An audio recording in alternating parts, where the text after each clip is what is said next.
Shamir higher study के लिए मुल्क से बाहर जाना चाहता था, जिसके लिए आजकल उसकी कोशिशें जारी थीं।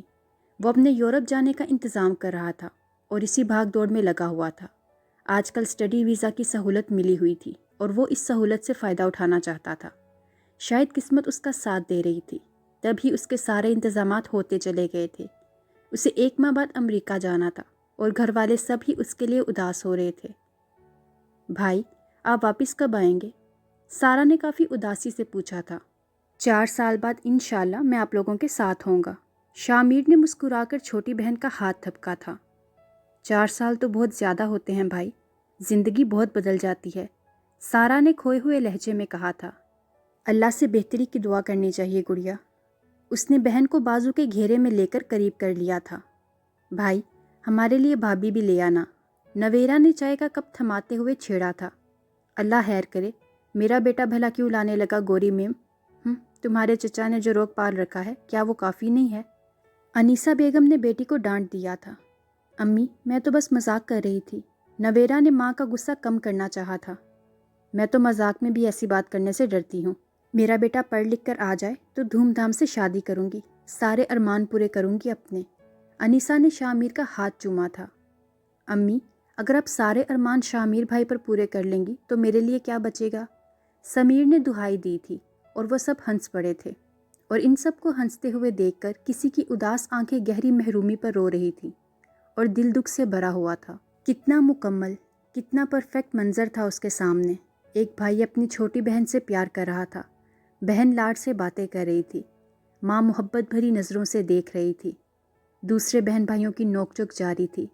सबके दरमियान एक रिश्ता था, मान था, मोहब्बत थी और एक दूसरे का एहसास था। सब कुछ था वहाँ, वो सब कुछ जो ऐना फ़िरोज़ के पास नहीं था। बस दुख था या फिर आंसू थे और एक गहरा एहसास था, महरूमी का एहसास। समीर और सारा की किसी बात पर कहका लगाकर हंसते हुए शामिर की नज़र ऊपर की सिमत उठी तो फिर उठी ही रह गई। दोनों हाथ पलंग पर रखे कदरे झुकी हुई ऐना उन्हें ही देख रही थी, लेकिन उसका देखना कैसा था, ये देखकर शामिर की हंसी डूबती चली गई थी। ऐना अपने एहसास महरूमी को समेटती हुई वहाँ से हट गई थी, शायद इसलिए कि शामिर उसकी शक्ल ना देखे, जबकि दूसरी तरफ उसकी शक्ल देखने की शदीद ख्वाहिश जागी थी। ऐना का उन लोगों को इस तरह खामोशी से देखना और फिर खामोशी से वहाँ से हट जाना शामिर के दिल में बेचैनियाँ भर गया था। वो वहाँ होते हुए भी वहाँ नहीं रहा था। कुछ देर बाद शामिर अपने दिल के हाथों मजबूर होकर ऐना से कुछ कहने के इरादे से आया था, लेकिन अजीब सी बात थी कि उसके पास कहने के लिए कुछ नहीं था। वो सीढ़ियाँ चढ़कर ऊपर आया और जब उसके कमरे तक पहुँचा तो कदम सुस्त पड़ गए थे। इसी कश्मकश में उसकी नज़र उठी थी और वो अपनी जगह जम सा गया था। ऐना नीचे कारपेट पर बैठी अपने बेड से टेक लगाए किसी गहरी सोच में गुम थी और उसके आंसू बड़ी रवानी से बह रहे थे। उसकी तन्हाई, उसके अकेलेपन का एहसास शामिर को अच्छी तरह से हो चुका था, लेकिन उसके बावजूद एक और एहसास था जो शामिर को अपने घेरे में ले रहा था, और वो इस एहसास को कोई नाम नहीं दे पा रहा था। बहुत से एहसासात ने इसे बैक वक्त अपने शिकंजे में लिया था। वो कितनी ही देर ऐना के कमरे के आध खुले दरवाजे में से ऐना को देखता रहा था। शामिर, यहाँ क्यों खड़े हो? अनीसा बेगम ऊपर आई तो शामिर को ऐना के कमरे के सामने खड़ा देखकर ठटक गई। कुछ नहीं अम्मी, वो ऐना रो रही थी इसलिए रुक गया था। ना जाने क्यों वो घबरा गया था। उसे अपना लहजा अजनबी सा लगा था और अपने बहाने पर हैरत हुई थी। ऐना क्यों रो रही थी? उन्होंने बेटे की उड़ी उड़ी रंगत को मशकूक नज़रों से देखा था। पता नहीं, उसने कंधे अचकाए, लेकिन फिर भी अनीसा बेगम ने तस्दीक करने के लिए ऐना के कमरे में झांक कर दम लिया था। अपने पैदा करने वालों को रो रही होगी, मनहूस। माँ पैदा करके मर गई, बाप गोरी मेम के साथ अय्याशियाँ कर रहा है और ये मुसीबत हमारे सीने पर मूंग दलने के लिए रह गई है। उन्होंने नाक भुएं चढ़ाते हुए उसे कोसा था और शामिर उनके कोसना सुनकर बेजार हो गया था। उसने वहाँ से चले जाने में ही आफियत जानी थी, लेकिन दिलो दिमाग वो ऐना के दरवाजे की चौखट में ही छोड़ आया था। वो इतनी दूर इतने अरसे के लिए जा रहा था, इसलिए जाने से पहले ऐना से कुछ कहना चाहता था, लेकिन कहने का मौका ही नहीं मिल रहा था, और जब मौका मिलता था तब ऐना ही मंजर से गायब हो जाती थी। बहुत दिन हो गए थे वो उसके सामने ही नहीं आई थी, और अगर इत्तफाकन आ भी जाती तो कतरा के निकल जाती थी। और इसी तरह में सारे दिन गुजर गए और शामिर की रवानगी का वक्त आ गया। आज सभी घर पर थे। नवेरा, सारा, समीर, नवाज गिलानी और रानिया आपी भी शोहर और बच्चों समेत आई हुई थी। लेकिन सिर्फ ऐना घर पे नहीं थी। वो कॉलेज गई हुई थी और फिर वहाँ से अपनी एक दोस्त के घर चली गई।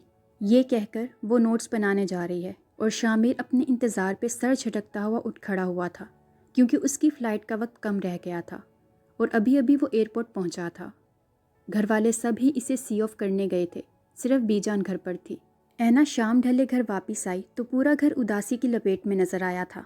समीर ड्राइंग रूम के सोफे पर लेटा था, सारा अपने कमरे में थी। नवेरा अनीसा बेगम को तसल्ली दिलासे दे रही थी और नवाज गिलानी बीजान के पास शामिर की बातें कर रहे थे। अस्सलाम वालेकुम ताया अंकल। अस्सलाम वालेकुम बीजान। वो उनके करीब आ गई।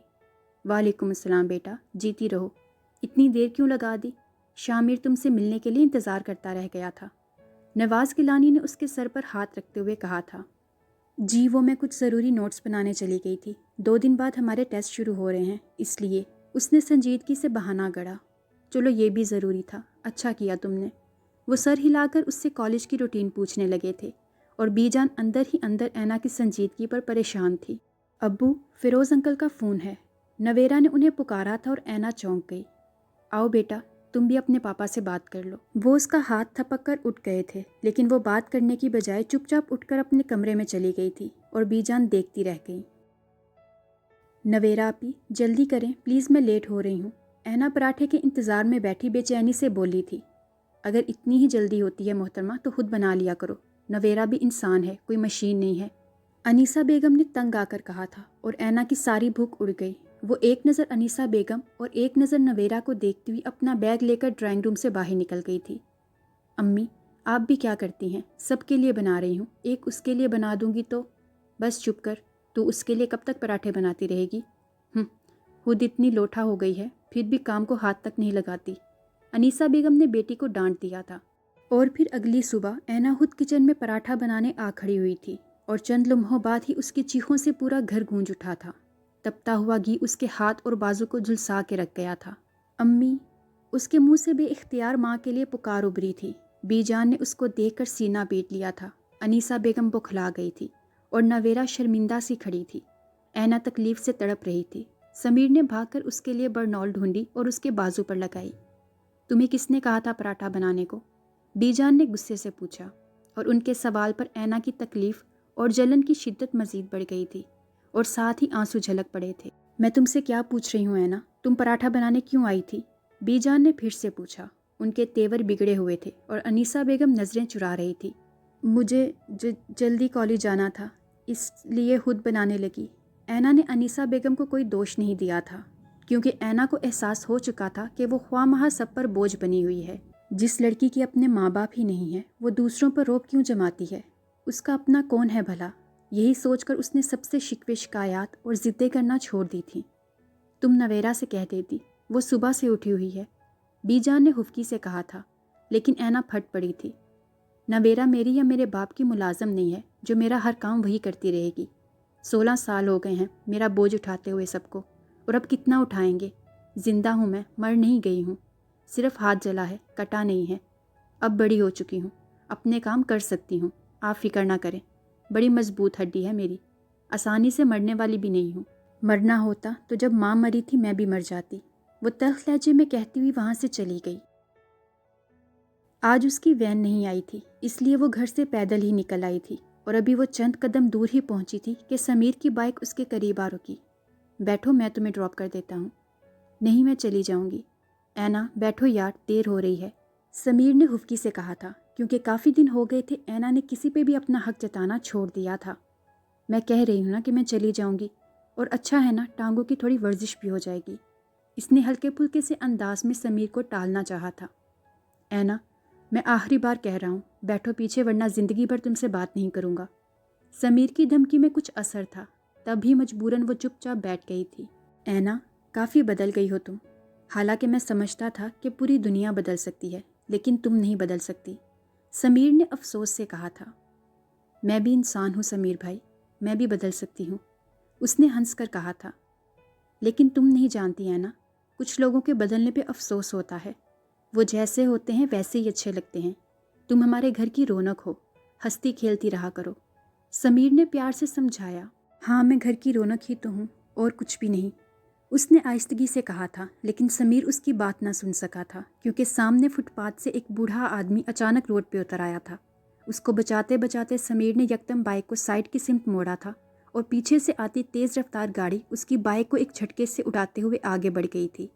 ऐना की ज़ोरदार चीख बुलंद हुई थी और फिर उन चीखों में और दर्द की शिद्दत में इजाफा होता चला गया था।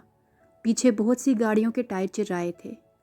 इस एक्सीडेंट की खबर से गिलानी हाउस के दरो दीवार हिलकर रह गए थे, लेकिन दर्द का पहाड़ किस पर टूटा था ये अभी किसी को भी पता नहीं था। नवाज़ गिलानी बमुश्किल हस्पताल पहुंचे थे। उनके पीछे अनीसा बेगम, बीजान, नवेरा, सारा और रानिया पे भी पहुंच गई थी।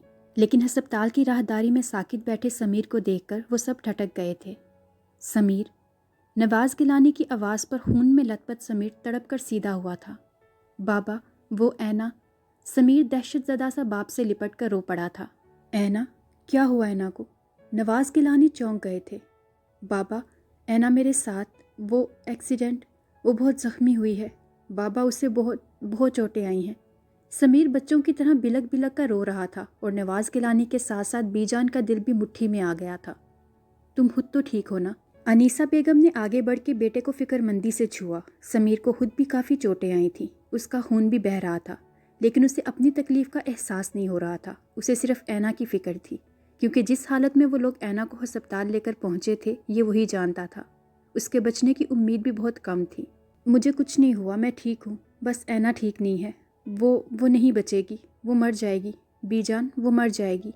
समीर की जहनी हालत बहुत मुंतशिर हो चुकी थी। नवाज़ गिलानी ने डॉक्टर से कहकर उसकी ट्रीटमेंट करवाई और ऐना की कंडीशन पूछी, लेकिन डॉक्टर्स फ़िलहाल कुछ भी बताने से गुरेज कर रहे थे। और ठीक 2 घंटे बाद डॉक्टर्स के मुकम्मल चेकअप के बाद पता चला कि ऐना की दोनों टांगों में फ्रैक्चर हो गया है, जिसके लिए उसका ऑपरेशन होना ज़रूरी था। और दोनों टांगों के ऑपरेशन का सुनकर सबके सब साकित व सामित रह गए थे और बीजान बेहोश होकर गिर पड़ी थी। अस्पताल से 1 माह बाद डिस्चार्ज होकर वो घर आई थी, लेकिन व्हीलचेयर पे। उसकी टांगों का ऑपरेशन कामयाब हुआ था, लेकिन फिर भी इतनी आसानी से और इतनी जल्दी वो चल नहीं सकती थी। उसके लिए घर पे उसका ट्रीटमेंट ज़रूरी था और डॉक्टर्स ने बेहद इसरार से उन्हें ताकीद की थी कि इसकी रोज़ाना एक्सरसाइज और मसाज बहुत ज़रूरी है। साथ साथ उसका चेकअप, उसकी मेडिसिन और उसकी खुराक पर पूरी तवज्जो की ज़रूरत थी। वो चलते फिरते हंसते खेलते अपाहिज हो गई थी। वो जो पहले थोड़ा बहुत बोल भी लेती थी, बात कर लेती थी, इस हादसे के बाद बिल्कुल चुप होकर रह गई थी। शुरू शुरू में नवेरा उसका काफ़ी ख्याल रखती रही थी, लेकिन फिर नवेरा के एग्ज़ाम शुरू हुए तो ऐना पे तवज्जो कम हो गई थी। सारा पता नहीं किन कामों में मसरूफ़ रहती थी। वो कभी कभार ऐना के कमरे में आती थी। समीर रोज़ाना आता था, लेकिन वो लड़का था, ना तो वो ऐना को एक्सरसाइज करवा सकता था, ना ही उसका मसाज कर सकता था। अलबत्ता वो उसकी मेडिसिन और खाने पीने का काफ़ी ध्यान रखता था।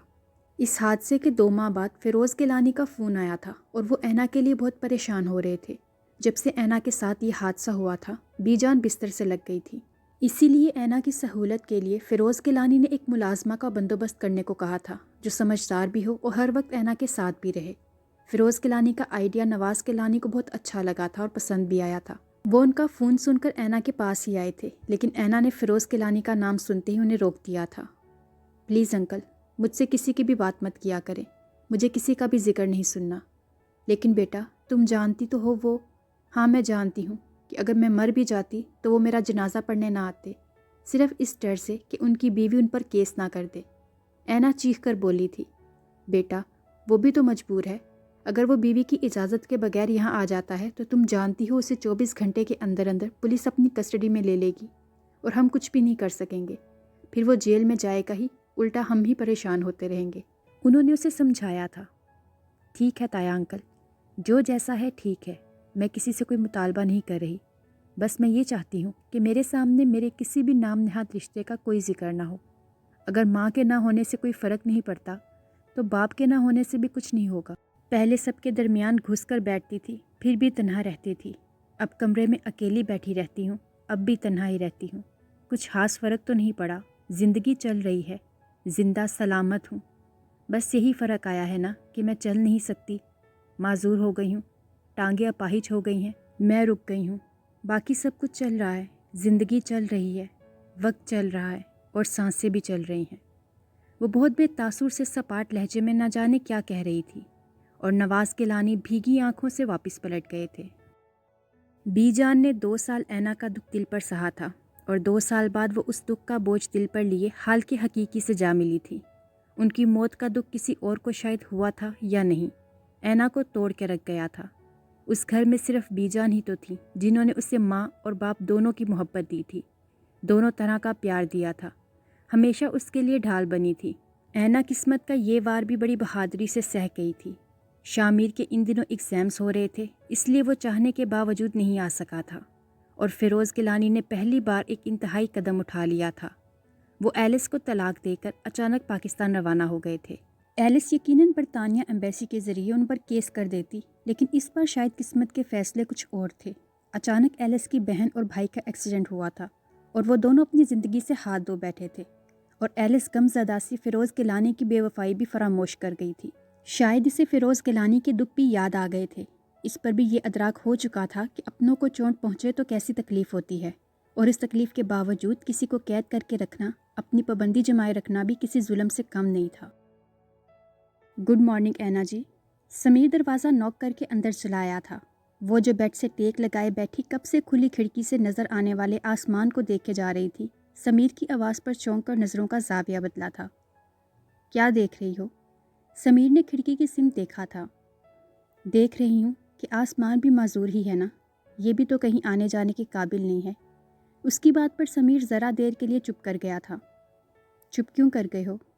اینا، جب بھی سوچتا ہوں کہ تمہارا مجرم میں ہوں تو سچ پوچھو دل سے یہی آہ نکلتی ہے کہ کاش میں معذور ہو جاتا، لیکن تمہیں کچھ نہ ہوتا۔ اس روز میں نے ہی تمہیں زبردستی اپنی بائک پر بٹھایا، حالانکہ تم انکار کر رہی تھی۔ کاش میں اس روز تمہیں پیدل ہی جانے دیتا۔ سمیر کی ندامت پھر سے تازہ ہو گئی تھی۔ وہ مجرم بنا کھڑا تھا۔ چھوڑو اس بات کو، تم یہ بتاؤ آج تم میرے کمرے کا راستہ کیسے بھولے ہو؟ اینا نے گزری بات کو چھوڑ کر آج پر زور دیا تھا، اور سمیر کو مزید شرمندگی ہوئی تھی۔ یار، پڑھائی میں بہت بزی رہتا ہوں، اور جب فارغ ہوتا ہوں تب بابا کسی نہ کسی کام سے باہر بھیج دیتے ہیں۔ شام کو جم جانا ہوتا ہے، اور رات کو تھوڑی دیر کے لیے جب فارغ ہوتا ہوں تب تم سو چکی ہوتی ہو۔ سمیر نے وضاحت پیش کی تھی۔ بے بس لوگ کبھی سو نہیں پاتے سمیر، ساری رات وہ اپنی بے بسی اور لاچاری سوچتے سوچتے صبح کر دیتے ہیں۔ وہ تلخی سے ہنسی تھی، اور سمیر ایک بار پھر کچھ نہ کہہ سکا تھا۔ اینا اپنی مایوسی اور بے بسی پر سر جھٹکتی ہوئی اپنے آپ کو سرزنش کرنے لگی تھی۔ تم نے بتایا نہیں سمیر، کس لیے آئے تھے صبح صبح؟ لگتا ہے میں نے تمہیں پریشان کر دیا۔ ڈونٹ وری ڈیئر، مجھ جیسے لوگوں کی باتوں کا برا نہیں ماننا چاہیے، اس نے ہلکے پھلکے سے لہجے میں کہا تھا۔ میں تمہیں ایک گڈ نیوز دینے آیا تھا۔ Good news? آج شامیر بھائی آ رہے ہیں، سمیر نے خوشی خوشی اطلاع دی تھی، لیکن اینا کی سوچ ایک پل میں ڈوب کر ابھری تھی۔ 4 سال گزر گئے، یعنی وہ 4 سال سے اس حال میں بیٹھی تھی۔ اینا، تمہیں خوشی نہیں ہوئی؟ سمیر نے بے تکا سا سوال کیا تھا۔ ہاں، اچھی نیوز ہے، مبارک ہو، اس نے کہہ کر چہرہ جھکا لیا۔ کیا ہوا؟ کچھ نہیں، میں تھک گئی ہوں، تھوڑی دیر ریلیکس کرنا چاہتی ہوں۔ اوکے، میں چلتا ہوں، پھر ملتے ہیں۔ وہ اینا کا ہاتھ تھپک کر باہر نکل گیا تھا، اور اینا کتنے ہی لمحے ساکت سی بیٹھی رہ گئی تھی۔ اتنا وقت گزر گیا تھا، اتنا سب کچھ ہو گیا تھا، اور وہ آج بھی وہیں کی وہیں تھی۔ اس نے بھرائی ہوئی آنکھوں سے ویل چیئر کو دیکھا تھا، اور پورے جسم پر لرزہ طاری ہو گیا تھا۔ اس کی سسکیاں چیخوں میں بدل گئیں، اور وہ اپنی چیخوں کا گلا گھونٹتی ہوئی گھٹ گھٹ کے رونے لگی تھی۔ اپنی محتاجی کا احساس آج بھی حاوی ہو گیا تھا۔ اینا کہاں ہے؟ شامیر کو گھر آئے ہوئے پورا دن گزر گیا تھا، لیکن پھر بھی اینا کہیں نظر نہیں آئی تھی۔ تبھی اس نے بلاخر خود ہی پوچھ لیا تھا۔ اپنے کمرے میں، سارا نے لاپرواہی سے کہا تھا۔ سارا کا مزاج اپنی ماں جیسا ہی تھا، وہ بھی اینا کو کچھ خاص پسند نہیں کرتی تھی۔ کیا اسے میرے آنے کا پتہ ہے؟ شاید ہاں، سارا نے کندھے اچکائے تھے۔ پھر وہ باہر کیوں نہیں آئی؟ شامیر کے سوال پر سارا نے چونک کر اس کی سمت دیکھا تھا، کیونکہ شامیر کا سوال کافی حیران کن تھا۔ آپ کو نہیں پتہ؟ سارا کو حیرت ہو رہی تھی۔ کس چیز کا؟ یہی کہ اینا باہر کیوں نہیں آئی۔ شاید اس لیے کہ وہ 4 سال گزر جانے کے بعد بھی مجھ سے خفا ہے۔ شامیر کو جس چیز کا گمان تھا اس نے وہی کہا تھا، لیکن میرے خیال میں آپ کو کچھ بھی نہیں پتہ ہے۔ اگر آپ اینا سے ملنا چاہتے ہیں تو اس کے آنے کا انتظار مت کریں، اس کے کمرے میں جا کر خود مل لیں، سارا نے عجیب مبہم سے انداز میں کہا تھا، اور شامیر نے الجھ کر ڈرائنگ روم میں داخل ہوتی انیسہ بیگم کو دیکھا۔ امی، اینا کمرے میں کیوں ہے؟ یہ سارا کیا کہہ رہی ہے؟ शामिर के सवाल पर अनीसा बेगम का रंग बदला था। अरे बेटा, ये मिलना मिलाना तो होता रहेगा। तुम सफ़र से थके हुए आए हो, कमरे में जाकर आराम करो, नींद पूरी होगी तो फ्रेश हो जाओगे। अनीसा बेगम के टालने वाले अंदाज पर शामिर ठटक गया था। इसे कुछ गलत होने का एहसास हुआ था। मैं फ्रेश ही हूँ अम्मी, एक बार ऐना से मिल लूँ, वो कहते हुए खड़ा हो गया। अनीसा बेगम को पतंगे लग गई। इसी दिन का तो डर था मुझे पता था ये लड़का मेरे इख्तियार में नहीं है, इसे हमदर्दी का बुखार चढ़ जाएगा।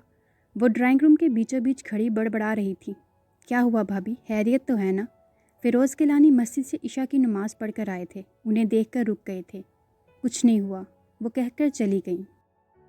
ऐना व्हीलचेयर पर बैठी खुली खिड़की से बाहर की रोशनियां देख रही थी जब उसके पीछे खटके की आवाज़ उभरी। उसने चौंक कर पीछे देखा। इसे इस वक्त फ़िरोज़ गिलानी की आमद की तवक्का थी। वो नमाज़ पढ़कर उसके पास ही आते थे, लेकिन आज उनकी जगह शामिर को देखकर वो थम सी गई थी, जबकि शामिर को यूं लगा जैसे उसका दिमाग एक धमाके से उड़ गया हो। उसकी आंखों के सामने अंधेरा छा गया था। ऐना शामिर के चेहरे पर जलजले के से आसार देखकर चौंक गई थी। उसकी हालत काफ़ी अबतर थी। वो कितने ही लम्हे ऐना को दरवाजे के बीचों बीच खड़ा देखता रहा था और फिर चंद सेकंड्स के बाद इसी खामोशी से वापस पलट गया था। उसकी खामोशी खासी खौफनाक थी। अम्मी, सारा, समीर। उसने ड्राइंग रूम में आते ही काफ़ी बुलंद आवाज़ से सबको पुकारा था। क्या बात है बेटा? नवाज़ गिलानी और अनीसा बेगम आगे पीछे ड्राइंग रूम में दाखिल हुए थे। नवाज़ गिलानी को बेटे की इतनी बुलंद आवाज़ पर हैरत हुई थी। ऐना कब से चलने फिरने के काबिल नहीं है? उसने अनीसा बेगम की आंखों में देखकर पूछा। क्यों, क्या तुम्हें नहीं पता? वो अनजान बनते हुए बोली। मुझे सिर्फ इतना बताया गया था कि ऐना और समीर का एक्सीडेंट हुआ है। समीर बच गया है जबकि ऐना की टांगों में फ्रैक्चर हो गया है और उसकी टांगों का ऑपरेशन हुआ है। ऑपरेशन कामयाब हुआ है, जिसके बाद ऐना बिल्कुल ठीक है। उसने चुबा चुबा कर कहते हुए माँ को बगौर देखा था। तो उस वक्त तो ठीक ही थी ना? अनीसा बेगम तेज़ी से बोली। उस वक्त ठीक थी तो क्या अब फिर से उसका एक्सीडेंट हो गया है जो वो दोबारा से माजूर होकर व्हीलचेयर पर बैठी हुई है? शामिर मज़ीद गुस्से में आ गया था। डॉक्टर्स ने तो यही कहा था कि वो अब बिल्कुल ठीक हो चुकी है, और मैंने भी तुम्हें यही बताया था। अब उस लड़की ने खुद ही चलने फिरने की एक्सरसाइज करने की कोशिश नहीं की तो हम भला क्या कर सकते थे? उन्होंने नागवारी से कहा। अम्मी, एक माजूर, अपाहिज, मोहताज इंसान खुद कुछ भी नहीं कर सकता, दूसरे उसका सहारा बनते हैं, तब वो कुछ करने के काबिल होता है। आप लोगों की लापरवाही और बेहिस्सी देखकर यही एहसास होता है कि उसकी मोहताजी के ज़िम्मेदार आप लोग हैं। बहुत हौसला, बहुत जिगरा है आप लोगों का। एक हंसती खेलती लड़की को घर के एक कमरे में बिठाकर बहुत ठाठ से ज़िंदगी जी रहे हैं। वो समीर और सारा वगैरह को तमस्सराना नज़रों से देखता हुआ आगे बढ़ गया। शामिर, रुको, बात सुनो। अनीसा बेगम लपक के पास आईं। अम्मी, बहुत गलत किया है आपने, मुझे अंधेरे में रख के, और मैं जानता हूँ आपने ऐसा क्यों किया है। मेरे पाकिस्तान से जाने से चंद दिन पहले ही आपको पता चल गया था कि मैं ऐना को पसंद करने लगा हूँ। इसलिए जब भी फ़ोन पे ऐना के बारे में पूछता था, आप ठीक से जवाब नहीं देती थी। लेकिन आज सबके सामने मैं वाजिया कर देना चाहता हूँ कि मैं ऐना को पसंद करता हूँ और उससे शादी करना चाहता हूँ। वो चाहे जिस हाल में भी है, मेरी शादी इसी से होगी। और अगर मेरे इस फैसले पे आप लोगों में से किसी को भी एतराज़ है, वो बेशक मेरी शादी में शरीक ना हो, मुझे कोई परवाह नहीं होगी। अपनी बात कहकर वो बाहर निकल गया, जबकि वहाँ मौजूद तमाम अफराद को सांप सूंघ गया था। ऐना, आई एम सॉरी, सबके साथ साथ मैं भी तुम्हारा मुजरिम हूँ। शामिर सुबह सुबह उसके कमरे में आया था और उसके सामने मुजरिमों की तरह बैठ गया था। मेरा मुजरिम कोई भी नहीं है, मुजरिम तो मैं खुद हूँ और सज़ा भुगत रही हूँ, बस यही बहुत है। वो आहिस्तगी से बोली थी। ऐना, मुझे नहीं पता था कि तुम्हारे साथ इतना बड़ा हादसा हो चुका है, वरना मैं यकीनन तुम्हें कॉल करता, तुमसे बात करता। बहुत शर्मिंदा हूँ तुमसे। शामिर अपनी नदामत, अपनी शर्मिंदगी लफ्ज़ों में बयान नहीं कर पा रहा था। मेरा आपसे ऐसा कोई ताल्लुक़ नहीं कि आपको मेरे सामने इस तरह शर्मिंदा होना पड़े, और ज़रूरी नहीं कि आप मुझे कॉल करते, मुझसे बात करते, मेरा हाल पूछते। बस वक्त गुजरना था, गुजर गया। ऐना ने अपने मखसूस बेतासुर लबो लहजे में कहा था। वक्त को ऐसे नहीं गुजरना चाहिए था ऐना। शामिर को पछतावा घेर रहा था, लेकिन ऐना इस स्टेज पर थी जहाँ किसी का भी दुख, मलाल, पछतावा, अपनायत और माफ़ी तलाफ़ी कोई मायने नहीं रखते थे, जहाँ वो बेहिस्सी की चादर ओढ़ चुकी थी। आज से 2 साल पहले अपने चेहरे पे पेशेमानी लिए उसके वालिद मोहतरम फ़िरोज़ गिलानी भी इसी तरह उसके पास आए थे और अपनी कोताहियों की माफ़ी मांग रहे थे, जिस पे कुछ भी कहे बगैर ऐना बहुत ही फॉर्मल से अंदाज में पेश आई थी اور اس کا یہ لیا دیا انداز اب ہر ایک کے لیے محسوس ہو چکا تھا۔ شامیر کو پاکستان آئے ہوئے 1 ماہ ہو چکا تھا جب اس جھیل میں کنکر پڑا تھا اور لہریں دور تک پھیلی تھی۔ ہرگز نہیں، ایسا کبھی نہیں ہو سکتا۔ میں شامیر نواز کا نام بھی نہیں سننا چاہتی اور آپ کہہ رہے ہیں کہ میں اس سے شادی کر لوں؟ وہ اتنے زور سے چلائی تھی کہ اس کی آواز کمرے سے باہر تک سنی گئی تھی۔ وہ چیخ چیخ کر کہتی پاگل ہونے لگی تھی اور فیروز گیلانی چپ چاپ سر جھکائے کمرے سے باہر آ گئے تھے۔ شامیر اس وقت گھر پر نہیں تھا۔ جب آیا تو پہلا سامنا انیسہ بیگم سے ہی ہوا تھا۔ مبارک ہو بیٹا، آپ کی چہیتی نے شادی سے انکار کر دیا ہے، اس کے باپ نے پوچھا تھا اس سے۔ کہہ رہی تھی کہ میں تو شامیر کی شکل نہیں دیکھنا چاہتی، شادی تو دور کی بات ہے۔ کوئی بات نہیں، ایسا ہو ہی جاتا ہے، اسے انکار کرنے کا پورا حق ہے۔ ہم نے اس کے ساتھ کیا اچھا کیا ہے جو وہ میرے پرپوزل پر خوش ہوتی پھرے؟ وہ 1 بار نہیں 10 بار انکار کرے تب بھی کم ہے۔ ڈرائنگ روم کے صوفے پر بیٹھتے ہوئے وہ اپنے بوٹوں کے تسمے کھولنے لگا تھا اور انیسہ بیگم پہلے اس کی بات پر حیران پھر خوش ہوئی تھیں۔ گویا تم اس کا انکار تسلیم کر چکے ہو؟ میں نے یہ کب کہا امی؟ میں تو یہ کہہ رہا ہوں کہ وہ انکار کرتی ہے تو کرے، میں اسے مناؤں گا۔ وہ 10 بار انکار کرے گی، میں 10 بار مناؤں گا۔ وہ سرشار سے انداز پہ صوفے پر نیم دراز ہو گیا تھا اور انیسہ بیگم کلس کے رہ گئی تھی۔ اور پھر یہ روز ہونے لگا تھا۔ وہ شامیر کے پرپوزل سے اس قدر چڑ چکی تھی کہ کوئی نام بھی لے لیتا تو وہ چیخنے چلانے لگتی تھی۔ آج بھی ایسا ہی ہوا تھا۔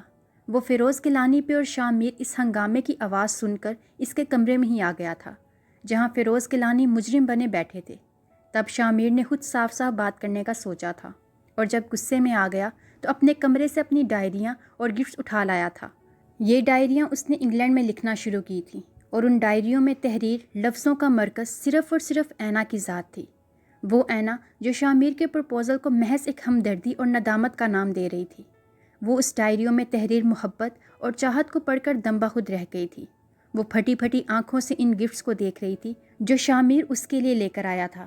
کپڑے، جوتے، جیولری، کاسمیٹک، ہر چیز کا اس نے خاص دھیان رکھا تھا۔ ایک ایک چیز کو بہت احتیاط اور بہت چاہت سے پیک کیا ہوا تھا۔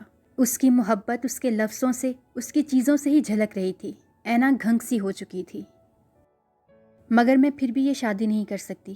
میں جس حال میں ہوں ٹھیک ہوں، مجھے میرے حال پہ چھوڑ دیں۔ سب کچھ جان لینے کے بعد اینا کا لہجہ تو بدل گیا تھا لیکن بیان اب بھی نہیں بدلا تھا۔ وہ اب بھی شادی سے انکاری تھی۔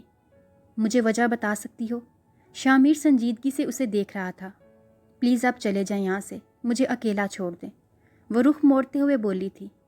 کیوں چھوڑ دیں اکیلا؟ کس لیے؟ ہر بات پہ تم نے ایک ہی رٹ لگائی ہوتی ہے۔ آخر تم چاہتی کیا ہو؟